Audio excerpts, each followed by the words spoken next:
Bom, o processo de amadurecimento, eu acho que você já deve ter visto ou ouvido sobre isso.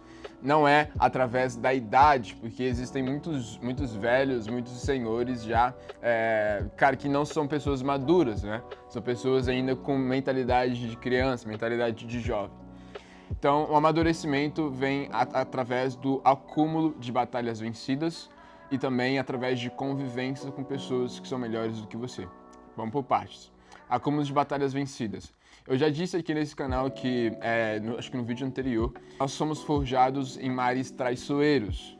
Nós somos melhorados com as adversidades que acontecem na nossa vida, pelos desertos que nós atravessamos na vida, né? Tudo isso são desafios, coisas que nos impulsionam para nós sermos uma pessoa melhor quando atravessarmos tudo isso, né?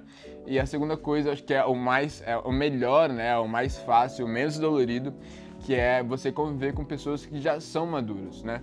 Claro que isso depende muito do seu coração, se você realmente tem um coração ensinável, se você que realmente quer avançar, quer evoluir, você com certeza vai conviver junto com essas pessoas e você vai aprender através dessa convivência, né? Através dos ensinamentos que essa pessoa vai te dar, através das atitudes dessa pessoa. Então você precisa ter ciência de que os problemas que acontecem na nossa vida não é para nos fazer parar, mas sim para fazer a gente evoluir, para a gente avançar mais um degrau na escada da vida.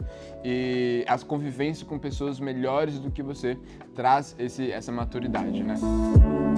Amar a Deus é muito mais do que ir à igreja. Amar a Deus é muito mais do que você ficar cantarolando louvores. Amar a Deus é muito mais do que você colocar na bio do seu Instagram Jesus Follower, seguidor de Jesus, ou colocar um versículo bíblico. Amar a Deus é você obedecer os seus mandamentos. Amar a Deus é você cumprir os princípios que são escritos aqui. Amar a Deus é você agradar a Ele com a sua conduta, com o seu comportamento. Amar a Deus é você viver 100% com Ele, para Ele. Hoje, infelizmente, eu vejo muito que nós estamos perdendo, às vezes, esse discernimento, esse entendimento de que não adianta a gente só falar que ama a Deus. A linguagem de amor de Deus não é toque, não é palavras de afirmação, não é nada disso, nenhuma das 5 linguagens que a gente está acostumado a ver por aí, nenhuma das 5 linguagens de valorização. A linguagem de amor de Deus, a forma como Deus se sente valorizado é com a sua obediência, é com a sua conduta certa, é com o seu comportamento cristão, um comportamento de discípulo dele. Então não adianta você falar que ama a Deus se você não segue os mandamentos. Na palavra fala que aquele que tem os meus mandamentos e os seguem, ou seja, que os praticam, esses são os que me amam. Então tenha isso no coração de vocês. Não adianta a gente falar que ama a Deus. Não adianta a gente achar que a gente está indo para a igreja, a gente está demonstrando para Deus que nós amamos a Ele, porque isso não demonstra o seu amor perante a Ele. Bom, como vocês puderam ver aqui nesse vídeo, existem alguns turistas, né, algumas pessoas que começavam a chamar esse rebanho dessas ovelhas e elas não atenderam eles. Depois veio o pastor das ovelhas e começou a gritar, dar os comandos necessários e as ovelhas começaram a atender a voz do seu pastor, justamente porque a ovelha reconhece a voz do seu pastor. Eu tenho uma notícia para te dar hoje, de que todos nós somos ovelhas, mas o que muda é que nem todas as ovelhas têm esse pastor. O que muda é que algumas ovelhas estão fora desse curral, por isso não conseguem ouvir a voz dele, por isso não conseguem reconhecer a voz dele.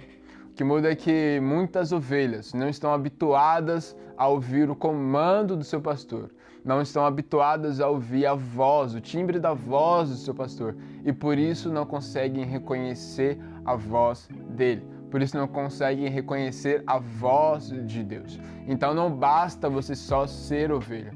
O que você precisa é ser ovelha e estar próximo do seu pastor, para que você consiga ouvir a voz dele, para que você consiga ouvir a voz de Deus.